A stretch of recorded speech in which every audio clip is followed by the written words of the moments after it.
What it do, it's your boy T. Lee, and I'm back with another episode of Extreme Insanity. Yeah. As y'all can see by the title. Read the title. I'll give y'all some time. Y'all ready? Y'all see this crazy stuff? A mass killer realizes he has been caught a year late. Hey, are you Ross? I'm Tyler Duncan. I'm with Anderson County Sheriff's Office. This is Steve. How you doing? And let me know in the comments if y'all really digging these episodes and stuff. Make sure y'all subscribe too. Hit that like button. We on the road to 100K. We on the road to 100K. We on the road to 100K. We on the road to 100K. We on the road to 100K subscribers. This is Ross Velarde. For the last 8 years, he and his wife Amy have been living with a terrifying secret that these detectives are about to expose. I got assigned the case about the homicide that happened in Pendleton in 2015. We'd like to talk to you. Amy's parents, Mike and Kathy, as well as Amy's grandmothers, Barbara and Violet, So were that's brutally 10 murdered years. inside their own home in 2015, leaving police with the grueling task of solving a quadruple homicide. As family members, we want answers. But unbeknownst to everyone, Ross and Amy were the killers all along. These people are sick.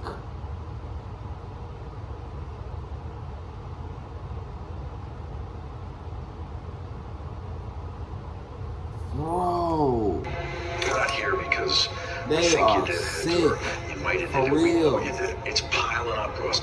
You don't want to roll the dice on this, I'm telling you. And look at their face, like. On Come on, November let's get 1st, ready. 2015, Mike and Kathy Scott, alongside That their was 10 mothers, years Barbara ago. and Violet, were found brutally murdered in their trailer home. Everyone was found with similar injuries, a slashed throat and a gunshot wound to the head made after they died. They were also found with knife wounds on their hands, indicating that each victim had tried to fight back before being killed. There were even bloody handprints on the doors and walls, showing that someone had even tried to escape after they'd been stabbed. The terrifying scene inside the trailer home would go completely unnoticed for the entire day, until, according to Amy, she went to check up on her parents and found them lying dead inside their home. And at around 12:30 that day, Amy decided to call 911. Now, what was I getting to her? Oh my God, I need somebody up here. What's going on? Oh God. It's the mom's house. Who are these people that are in the house?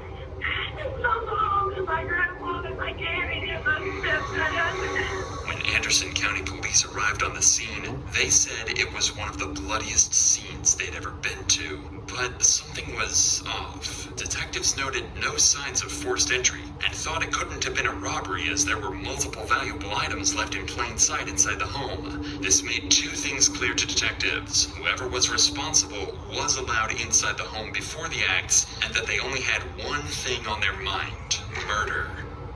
It seemed like this case had to have been committed by someone close to Mike and Kathy, but with insufficient evidence, the case slowly went cold, allowing Amy and Ross to get back on the streets and live their normal lives again for years to come.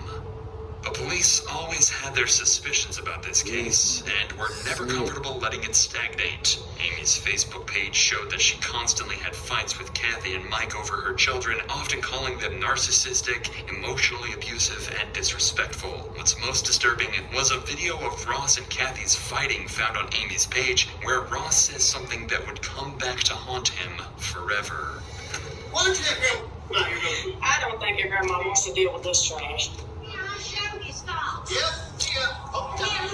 In addition to this eerie statement from Ross, police found something that seems damning.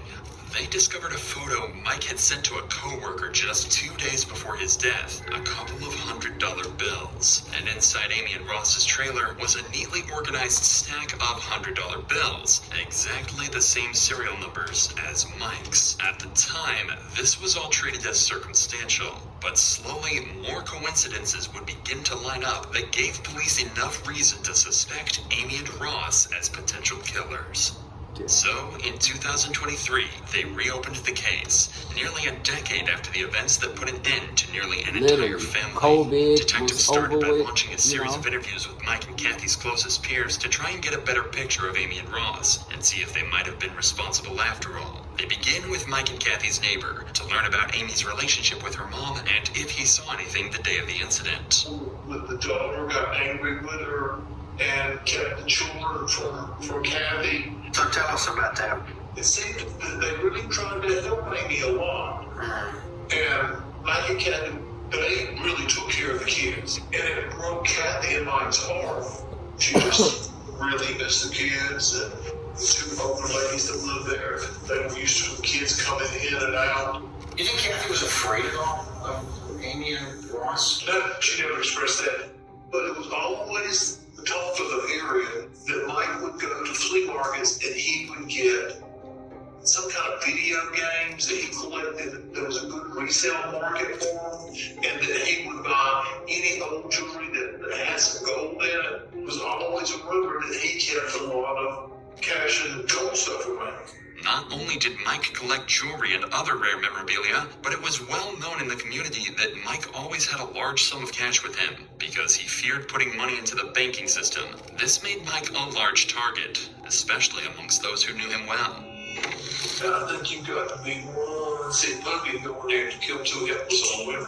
The thoughts that somebody came in and killed those people, I still have nightmares about that. This tells detectives that the murder could have been done for financial reasons, especially since this fact wasn't a secret at all.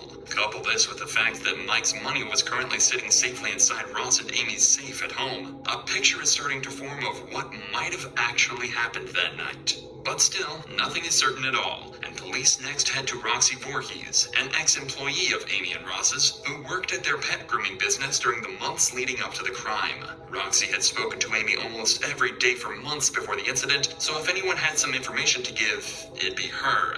And they were exactly right. What they found was so sinister, it blew the case wide open. Ross had made a joke and said, you want me to... It was a joke at the time. Right. And then later I was like, holy, I'm glad I didn't say yeah. Amy, right? What was your job there? A bather, and Bather. I was learning in the process of grooming. When you worked for the shop, when you said they were just getting started, so they weren't very successful yet. They appeared that they were fine. Okay. But then I would hear arguments of them, and a lot of it was money related. When I started working for her, I was seeing Kathy and Mike at the grooming shop. I was in the back grooming, so I didn't hear everything that was going on, but it was something to do with money. Okay. Throughout working there, she'd always tell me about how she was treated growing up and all of that. What kind of stuff would she say about how she was treated? She told me that she was always a daddy's girl, and she said her dad he was working on a car and it crushed him and he was placed in the hospital. And her mom decided to pull the plug. She always hated her mom for that. Detectives learned that their grooming business Take notes. It's getting interesting. wasn't as successful as they claimed it was. It all makes sense Based now. on bank records collected by police, Amy and Ross's It all proven makes income in sense now. 2013 was $25,622. However, in 2014, Ross spent $14,200 on a Ram truck, $5,700 on a Mustang, and $10,000 on a Harley FXE, and another $5,000 on a Harley XL. Close to $35,000 on luxury purchases, but an income of just $25,000. With these poor financial decisions, the couple needed money, and they needed it badly. In 2014, their business fell short, making just over $3,000 for the entire year. Things were bad, and they were on the brink of bankruptcy. So when the cops found $67,000 in cash hidden in their home, they knew something seriously strange was going on. Ross claims that he'd been saving the money for years, but detectives don't buy it at all. They're certain that, at a minimum, Ross and Amy had to have stolen from the house on the day of the murders. But to some extent, this was all known about 8 years ago, and it's still all circumstantial. For all the cops knew, Amy could have noticed the dead bodies in the trailer and grabbed the cash out of desperation before calling the police. So there had to be something that set this investigation apart from the one back in 2015. However, this case would take a complete 180 after detectives would find their most blatant, crucial piece of evidence yet. When going through all the CCTV cameras throughout the town on the day of the murders, police found footage of Ross walking out of a gas station that night. Nothing is suspect at first, until you look a little closer. The shoes he's wearing are Asics Gel Speedstar 5s, a model whose sole design just so happens to perfectly match the bloody footprints that were found inside the trailer.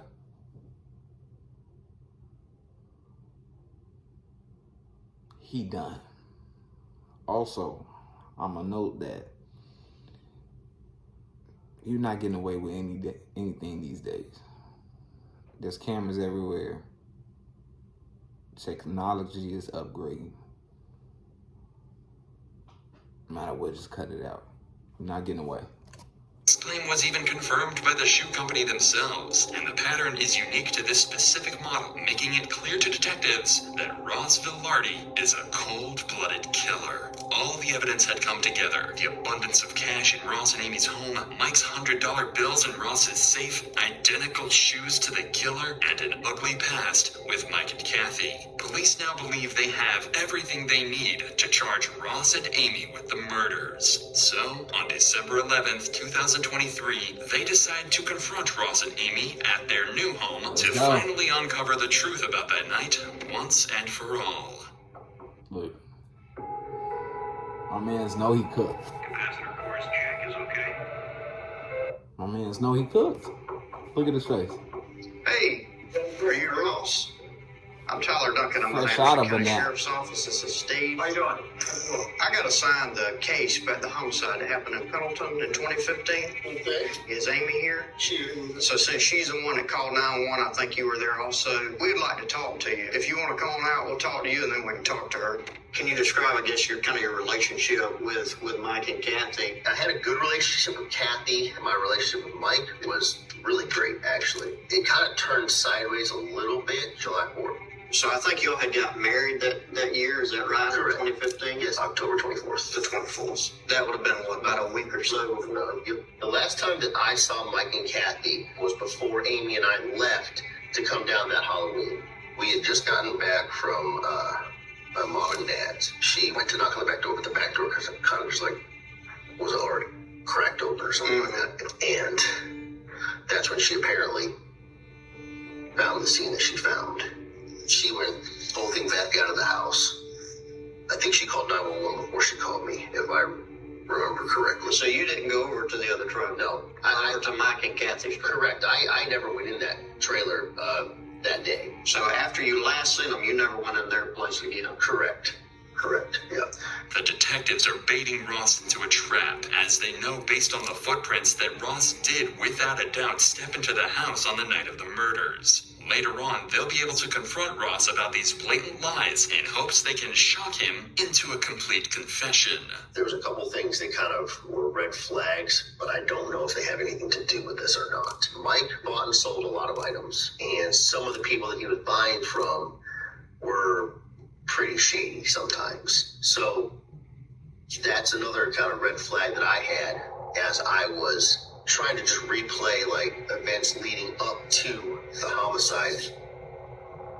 Should I have seen something?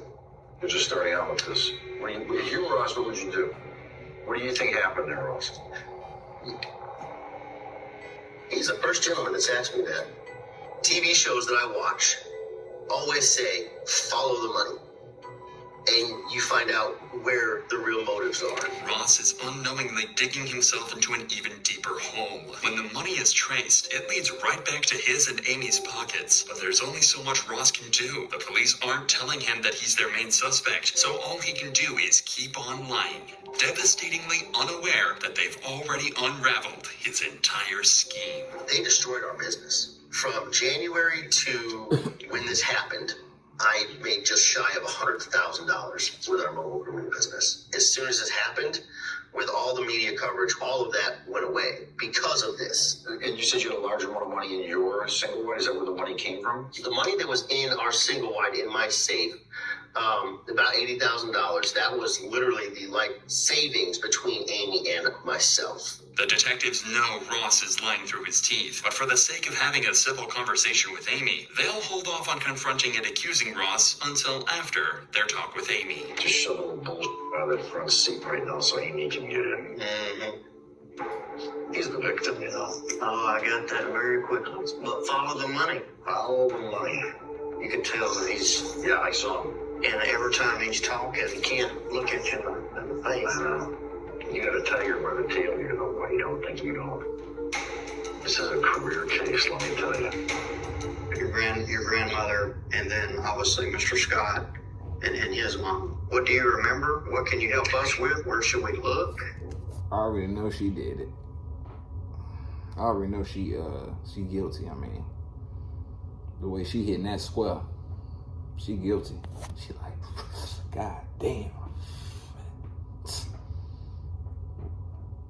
What's done in the dark gonna always come to the light. I don't care how long it take. You know what I'm saying? It's never that serious. For what? For some money? Yeah, me and my therapist talk about that a lot. And obviously, you gotta know finding doesn't really leave you in the right state of mind. Can do things to you. Yes, ma'am. And then everything that ensued. I mean, honestly, I can barely remember the funerals. Ross, tell us a little bit about the relationship between, I guess you and the family. Something happened. We got into it around 4th of July or something with Mike. He wasn't a nice person at all. Because I told my mom, look, I don't like it. My kids can't come there until we straighten some stuff out. So at the time of the murders, you and your mom were back talking, everything was kind of getting patched up? Me and my mother was not a horrible person. She was prickly. She always hated them all. So can you tell us a little bit about that weekend when you gone, when you got home, when you found the bodies, or what happened? She always hated her mom. She was capping. Come on, man, they going down. We went down there, we spent the weekend. What day did y'all leave to go down? Friday night. Friday night. I drove myself like crazy for about a couple of years there. And I've chosen to step away, and I've got to be healthy, and I've got kids, and I've got life to live, and if somebody else dropped the ball, and it's not on me anymore. Okay. Well, if we just ask Ross a couple more things, then we'll be out here. Now that Amy has been spoken to as well, detectives are ready to drop the ball on Ross and let him know that they don't suspect him of the murders. They know he did it. A couple more things, and we're going to get out of here, okay? There was something that had come up. Do you remember owning a red pair of shoes?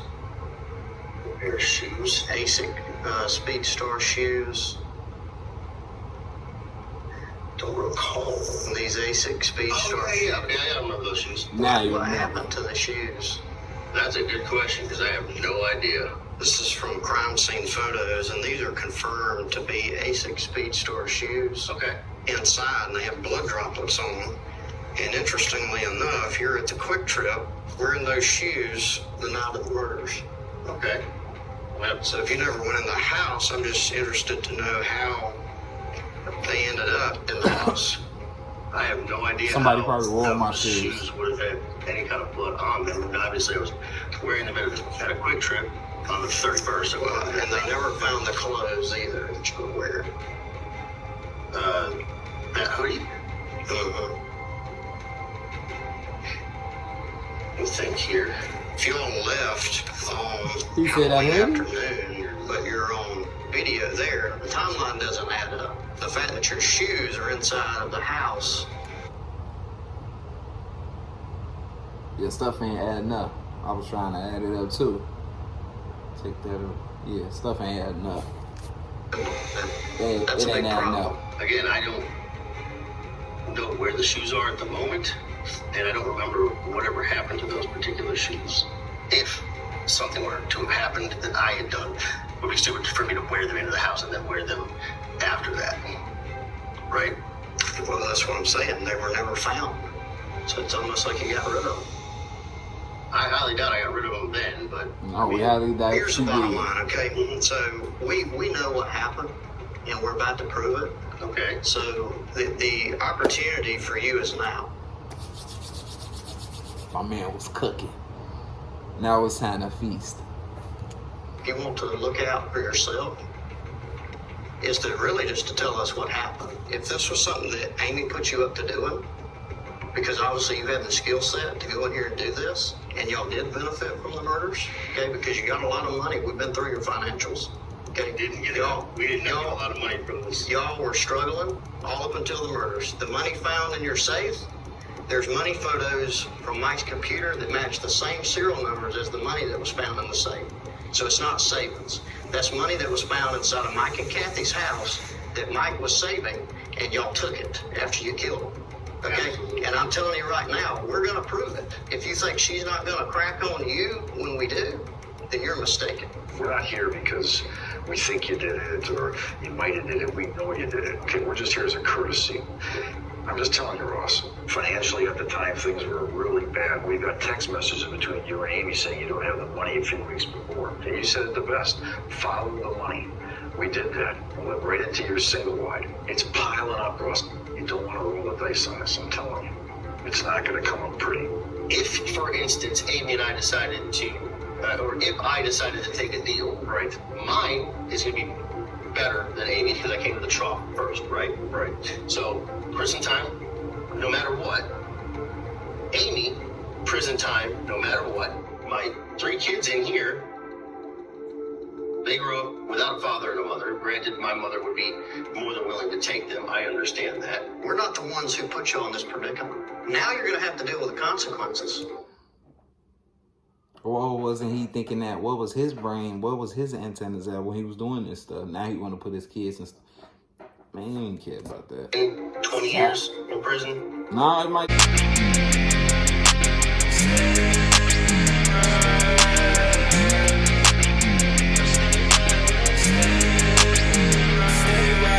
What you gonna do now?